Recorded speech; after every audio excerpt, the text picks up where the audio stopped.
السلام عليكم ورحمة الله.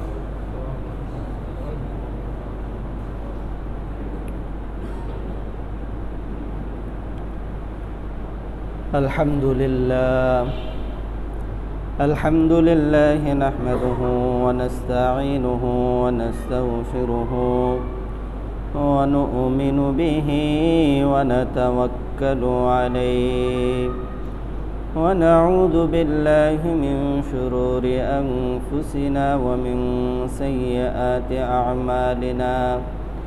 من يهده الله فلا مضل له ومن يضلله فلا هادي له.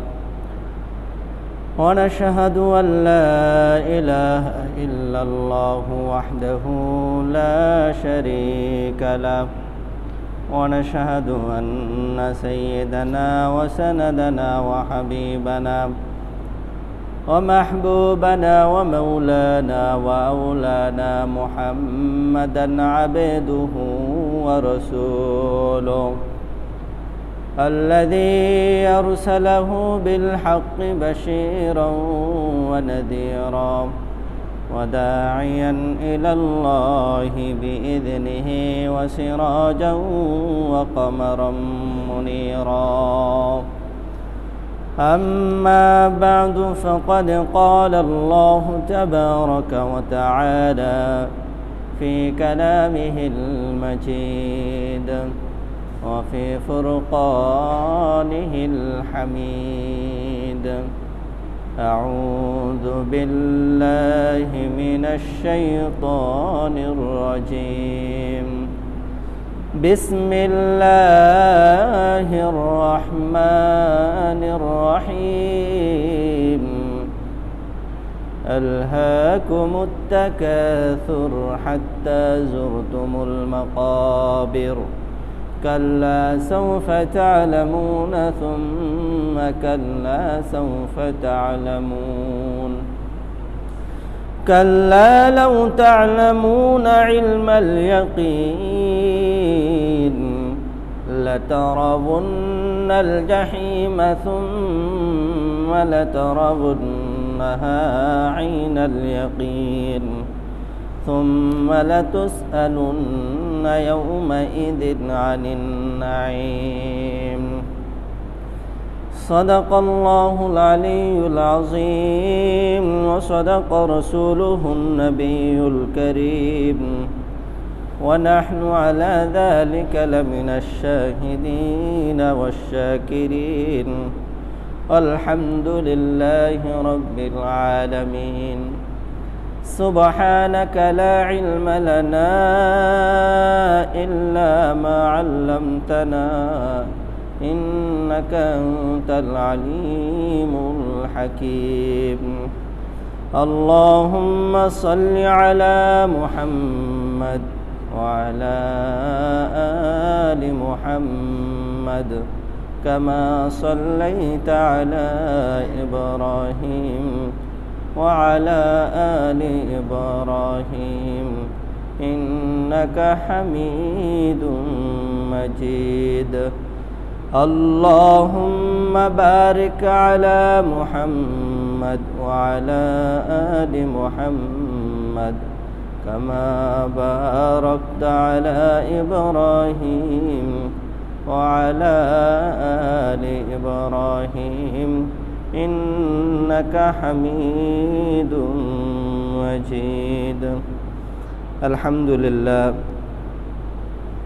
রব্বে করিমের দরবারে শুকর জ্ঞাপন করছি, যিনি আমাদেরকে পবিত্র জুমার দিনে জুমার সালাত আদায়ের উদ্দেশ্যে দরি খরবনা জামে মসজিদে আগে আগে আসার তৌফিক দান করেছেন।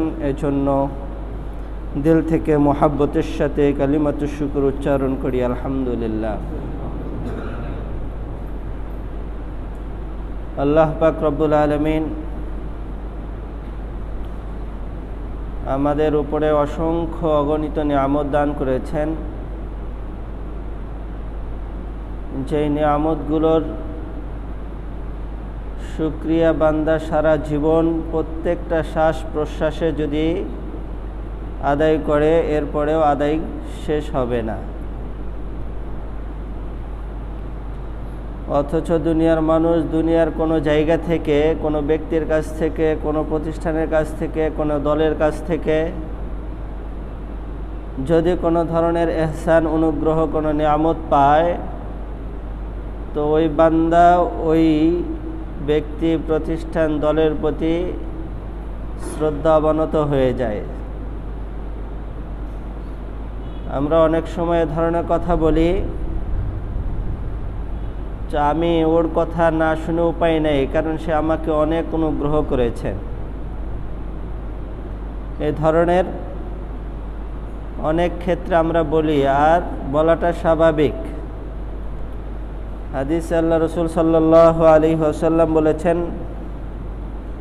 মান লাম ইয়াশকুরিন নাস লাম ইয়াশকুরিল্লাহ। যে বান্দা কোনো মানুষের ইহসানের শুকরিয়া আদায় করতে পারে না, সে তার রবের শুকরিয়া আদায় করতেও পারে না। আমার বলা উদ্দেশ্য হলো, একটা মানুষ যখন কারো কাছ থেকে কোনো অনুগ্রহ, কোনো নিয়ামত পায়, সেই মানুষটা তার প্রতি চিরকৃতজ্ঞ থাকে। আল্লাহ পাক রব্বুল আলামিন একটা মানুষের উপরে কত নিয়ামত দান করেছেন, কত অনুগ্রহ করেছেন। একটা মানুষ যদি তার নিজের প্রতি যদি খেয়াল করে, এত নিয়ামত সে প্রাপ্ত হয়েছে যে এই পরিমাণ নিয়ামত পাওয়ার পরেও একটা মানুষের ভিতরে এই অনুভূতি আসে না যে আমার মাওলার কথা, মাওলার প্রতি কৃতজ্ঞ থাকা দরকার। এই এই অনুভূতিটা বান্দার ভিতরে আসে না। যেটা একটা মানুষের প্রতি আসে, সেটা তার মালিকের প্রতি, রবের প্রতি আসে না। অথচ মালিক আমাকে সৃষ্টি করেছেন, মালিক আমাকে যে দয়া করেছেন, যদি আমার দুটা পা না থাকতো, দুনিয়ার কোনো কিছু করে খাওয়ার মতো আমার সুযোগ হতো না। যদি দুটা চক্ষু না থাকতো, তাহলে দুনিয়ার কোনো জায়গায় চলার মতো কোনো ক্ষমতা আমার থাকতো না। দুইটা হাত যদি না থাকতো, তাহলে দুনিয়ার কোনো কর্ম করে খাওয়ার মতো, চলার মতো অবস্থা আমার থাকতো না। যে মালিক আমাকে এত অনুগ্রহ করেছেন, এত দয়া করেছেন, সেই মালিকের অনুগ্রহগুলো আমরা ভুলে যাই। সেই মালিকের ব্যাপারে আমাদের কোনো অনুভূতি কাজ করে না। এই জন্যই আল্লাহ পাক রব্বুল আলামিন সূরা তাকাসুর 30 নম্বর পারা, ছোট্ট একটি সূরা, যেই সূরার ভিতরে আল্লাহ পাক রব্বুল আলামিন মানুষের অবস্থা তুলে ধরেছেন।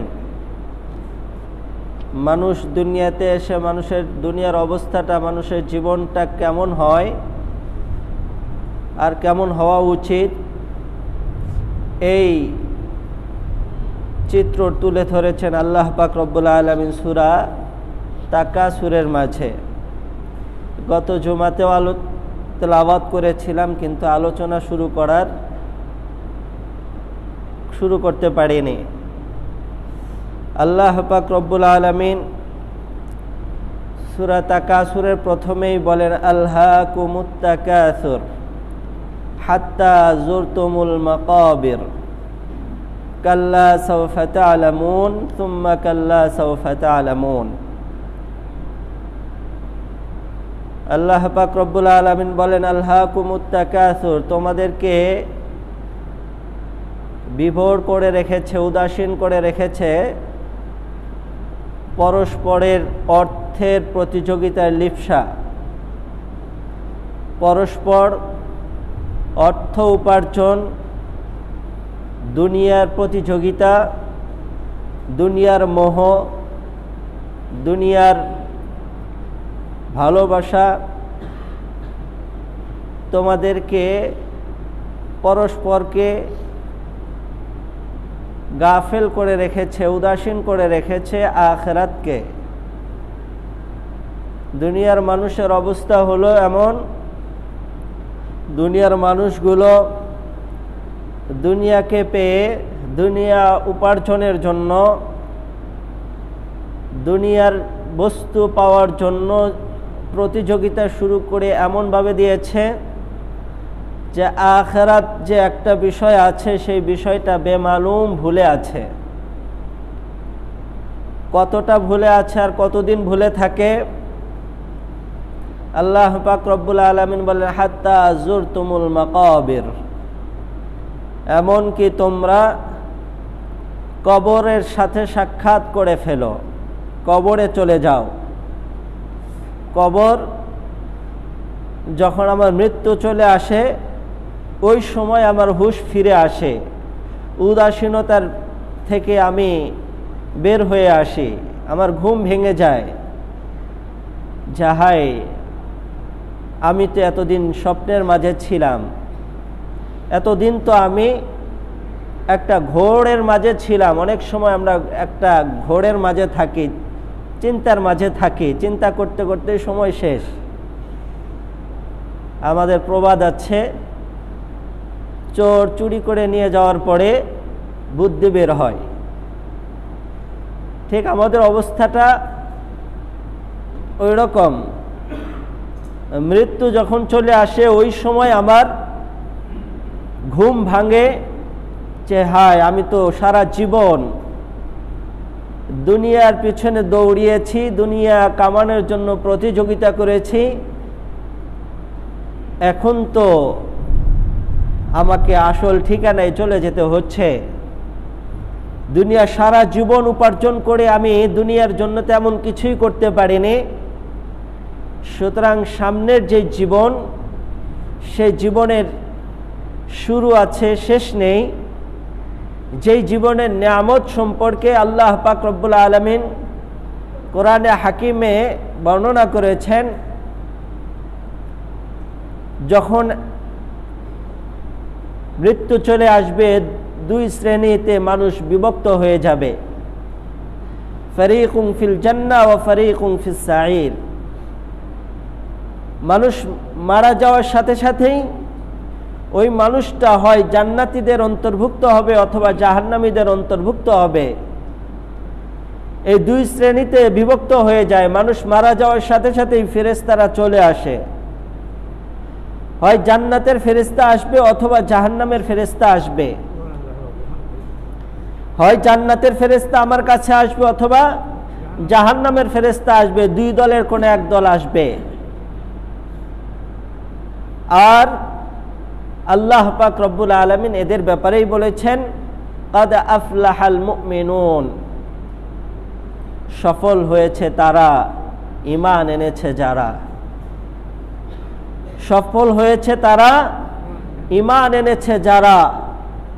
আরেক জায়গায় আল্লাহ তাআলা বলেছেন, কাদ আফলাহা মান যাক্কাহা, সফল হয়েছে তারা যারা নফসকে পরিশুদ্ধ করেছে যারা। আরেক জায়গায় আল্লাহ তাআলা বলেছেন, কাদ আফলাহা মান তাযাক্কা ওয়া যাকারা ইসমা রাব্বিহি ফাসাল্লা, সফল হয়েছে তারা যারা পাঁচ ওয়াক্ত নামাজ পড়েছে, যারা সময় মতো নামাজ পড়েছে, যারা সফল হয়েছে তারা। সুতরাং সফল হবে কারা? জান্নাতে প্রবেশ করবে যারা। সফল হবে তারা, জান্নাতে প্রবেশ করবে যারা। আর জান্নাতে প্রবেশ করতে হলে এক নম্বর ঈমান এনেছে যারা, দুই নম্বর হলো নিজের নফসকে পরিশুদ্ধ করেছে যারা, তিন নম্বর নিয়মিত সময় মতো নামাজ পড়েছে যারা। এই জন্য সব কিছু টের পায় মানুষের কাছে যখন রূহ নিয়ে যাওয়ার ফেরেশতারা যখন চলে আসে, তখন আমার ফেরেশতা জান্নাতি ফেরেশতারা, আমার রূহ জান্নাতি ফেরেশতারা নিয়ে যাবে নাকি জাহান্নামী ফেরেশতারা নিয়ে যাবে? যখন মালাকুল মাউত চলে আসবে আর ওই ফেরেশতারা আমার চারপাশ আমাকে ঘিরে রাখবে, তখনই বুঝতে পারবো। দুনিয়ার এই জীবনটা হলো মানুষের ঘোরের সময়, ঘোর একটা স্বপ্নের মাঝে থাকে, চিন্তা করতে করতেই সময়টা পার হয়ে যায়। আল্লাহ পাক রব্বুল আলামিন বলেন, কাল্লা সাউফা তা'লামুন, কাল্লা সাউফা তা'লামুন, তুম্মা কাল্লা সাউফা তা'লামুন। আল্লাহ তাআলা বলেন, কাল্লা, লা লা লা, তুমি দুনিয়া উপার্জনের জন্য প্রতিযোগিতা করছো, আর এই কাজের মধ্যে দুনিয়া উপার্জনের মাঝে তুমি নিজের সফলতা তালাশ করছো। তুমি দুনিয়া উপার্জনের মাঝে দুনিয়ার মোহাব্বত, দুনিয়া উপার্জনের প্রতিযোগিতার মাঝেই তুমি নিজের সফলতা খুঁজতেছো। না না না, কাল্লা, কখনোই না। সায়ালামুন, সাউফা তা'লামুন, তুমি অচিরেই জানবে, অচিরেই জানতে পারবে যে হায় দুনিয়া উপার্জনের মাঝে, দুনিয়ার উপার্জনের প্রতিযোগিতার মাঝে আমার সফলতা নাই। দুনিয়া উপার্জনের মাঝে তোমার সফলতা লুকিয়ে নাই, এটা তুমি জানবে। আল্লাহ পাক রব্বুল আলামিন দুইবার বলেছেন, তুম্মা কাল্লা সাউফা তা'লামুন, অতঃপর তুমি অবশ্যই জানবে। তুমি যেটা মনে করছো, দুনিয়া মানুষ যখন জন্মগ্রহণ করে, যখন বোঝা শুরু করে, তখন থেকেই একটা বাবা তার সন্তানকে শিখিয়ে দেয়। একটা সন্তান, একটা মানুষ এমনিতেই দুনিয়ার পিছনে দৌড়ায় না। আমি বাবা যেমন, আমার সন্তানটাও ঠিক তেমন হয়। আমার সন্তান যখন বড় হয়, একটু বুঝতে শিখে, তখনই আমি বাচ্চার হাতে বই তুলে দেই আর বলি, বাবা এগুলো ভালো করে পড়তে হবে। কেন? তুমি কি হবে? ডাক্তার হবে। তুমি কি হবে? ইঞ্জিনিয়ারও হবে। তুমি দুনিয়াতে ভালো চাকরি করবে, কারণ এগুলো না করলে তুমি দুনিয়ার ক্যারিয়ার গড়তে পারবে না। এইভাবে ছোট্টবেলা থেকে আমি আমার সন্তানকে শুধু দুনিয়া উপার্জনের জন্যই দুনিয়াকে সামনে উপস্থাপন করি। এই কারণে আমাদের মন মগজে সর্বক্ষেত্রেই আমাদের দুনিয়াটাই সামনে থাকে, আখিরাতটা সামনে থাকে না। যে কারণে আল্লাহ পাক রব্বুল আলামিন বলেন, কাল্লা সাউফা তা'লামুন, তুমি অচিরেই জানতে পারবে দুনিয়া উপার্জন যেটা করছো, এই প্রতিযোগিতার মধ্যে থেকে তুমি আখিরাতকে ভুলে গিয়েছো, আখিরাতকে পিছনে রেখে দিয়েছো, এর মাঝে সফলতা নাই, তুমি অচিরেই জানতে পারবে। কাল্লা লাউ তা'লামুনা ইলমাল ইয়াকিন, আল্লাহ পাক রব্বুল আলামিন বলেন, এইটা শুধু এমন নয় যে শুনলা আর বুঝলা, মানলা, এতটুকুই নয়। তুমি যে বলতেছো, তুমি যে জানবে, দুনিয়া উপার্জনের প্রতিযোগিতায় পড়ে তুমি আখিরাতকে ভুলে গিয়েছো, নামাজের কথা ভুলে গিয়েছো, নিজেকে আত্মশুদ্ধ করে গুনাহ থেকে বেঁচে থাকার কথা তুমি ভুলে গিয়েছো। আখিরাতের উপরে দুনিয়াকে প্রাধান্য দিয়ে অসংখ্য অগণিত গুনাহের মাঝে তুমি নিমজ্জিত আছো। এইটা যে তুমি ভুলের মধ্যে আছো, এই কথাটা তুমি জানতে পারবে। কেমনে জানতে পারবে? এটা কারো শোনা কথা নয়, কোরআনে শুনতেছো, শুধু এতটুকুই যথেষ্ট নয়। কাল্লা লাউ তা'লামুনা ইলমাল ইয়াকিন, ইলমুল ইয়াকিন হিসাবে তুমি জানতে পারবে। ইলমুল ইয়াকিন কাকে বলে? তুমি সচক্ষে দেখবে, দেখা তোমার বিশ্বাস হবে যে আমি যেইটা করেছি সেটা ভুল করেছি। ইলমুল ইয়াকিন দেখে অর্জিত হবে, সে বুঝতে পারবে যে হায় আমি ভুল করেছি। আল্লাহ পাক রব্বুল আলামিন বলেন, লা তারাবুন্নাল জাহিম, তুমি সারা জীবন জাহান্নামের আলোচনা শুনেছো, জাহান্নামের কথা শুনেছো। এই জাহান্নামটাকে তুমি দেখবে, সচক্ষে দেখবে। লা তারাবুন্নাল জাহিম, মৃত্যু চলে আসবে, ওই সময় তোমার সামনে হয় জান্নাতকে তুলে ধরা হবে, অথবা জাহান্নামকে তোমার সামনে তুলে ধরা হবে। মৃত্যু যখন আসবে, একটা নেককার মানুষ যখন ইন্তেকাল করে, তার সামনে জান্নাত তুলে ধরা হয়, আর জান্নাতের দরজাগুলো তাকে ডাকতে থাকে আর বলতে থাকে, দুনিয়ার এই নোংরা জায়গা থেকে, আফসোসের জায়গা থেকে, অসুস্থতার জায়গা থেকে তুমি এমন জায়গায় চলে আসো যেই জায়গায় কোনোদিনও তুমি অসুস্থ হবে না, যেই জায়গায় তুমি কখনো বার্ধক্যের কারণে তোমার শরীরটা দুর্বল হয়ে পড়বে না, যেই জায়গায় তোমার কোনো মৃত্যু হবে না, এমন জায়গায় তুমি চলে আসো। জান্নাতের দরজাগুলো ডাকতে থাকবে। হাদিসে আল্লাহ রাসূল সাল্লাল্লাহু আলাইহি ওয়াসাল্লাম সাহাবীদেরকে বলছেন, তোমাদের ভিতরে এমন একজন ব্যক্তি আছে যেই ব্যক্তিকে জান্নাতের 8টা দরজা ডাকতে থাকবে। বলেন সুবহানাল্লাহ। সাহাবায়ে কেরাম রাদিয়াল্লাহু তাআলা আনহুম জিজ্ঞাসা করলেন, ইয়া রাসূলুল্লাহ মান হুম? সেই ব্যক্তিটাকে? আল্লাহ রাসূল সাল্লাল্লাহু আলাইহি ওয়াসাল্লাম বলেন, ওই ব্যক্তিটা হলো আমার উম্মতের মধ্যে হযরত আবু বকর সিদ্দিক রাদিয়াল্লাহু তাআলা আনহু। হযরত আবু বকর সিদ্দিক রাদিয়াল্লাহু তাআলা আনহু এমন এক ব্যক্তি ছিলেন যাকে জান্নাতের 8টা দরজা তাকে ডাকতে থাকবে। সুবহানাল্লাহি ওয়া বিহামদিহি। হযরতে আমর ইবনে আস রাদিয়াল্লাহু তাআলা আনহু,